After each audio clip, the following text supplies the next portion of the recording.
លោកជំទាវឧត្តមស្នេហ៍ឯកម៉ាលីសុជាតាអ្នកនាំពាក្យក្រសួងការពារជាតិនៃព្រះរាជាណាចក្រកម្ពុជាបានដឹងថា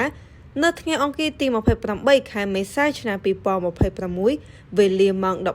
13:35 នាទីរសៀលក្រសួងការពារជាតិនៃព្រះរាជាណាចក្រកម្ពុជាបានសម្របសម្រួលដំណើរទស្សនកិច្ចលើកទី2ប្រចាំឆ្នាំ2026របស់ក្រុមអនុព័ន្ធយោធាបរទេសប្រចាំព្រះរាជាណាចក្រកម្ពុជាចុះអង្កេតការណ៍នៅច្រកជ័យជំនះឃុំថ្មដាស្រុកវាវែងខេត្តពោធិ៍សាត់នៃប្រទេសកម្ពុជាដែលកងទ័ពថៃបានកាន់កាប់ដោយខុសច្បាប់និងបន្តដាក់ពង្រាយទូកុងតឺន័រនិងបន្លាលួរាជរដ្ឋាភិបាលនិងក្រសួងការពារជាតិនៃព្រះរាជាណាចក្រកម្ពុជានៅតែបដិញ្ញាចិត្តយ៉ាងមុតមាំក្នុងការដោះស្រាយបញ្ហាព្រំដែនទាំងអស់តាមសន្តិវិធីស្របតាមច្បាប់អន្តរជាតិនិងកិច្ចព្រមព្រៀងទ្វេភាគីដែលពាក់ព័ន្ធព្រមទាំងប្រកាន់ភ្ជាប់យ៉ាងម៉ឺងម៉ាត់នៅសេចក្តីប្រកាសរួមនៃកិច្ចប្រជុំពិសេសលើកទី3របស់គណៈកម្មាធិការព្រំដែនទូទៅចុះថ្ងៃទី27ខែធ្នូឆ្នាំ2025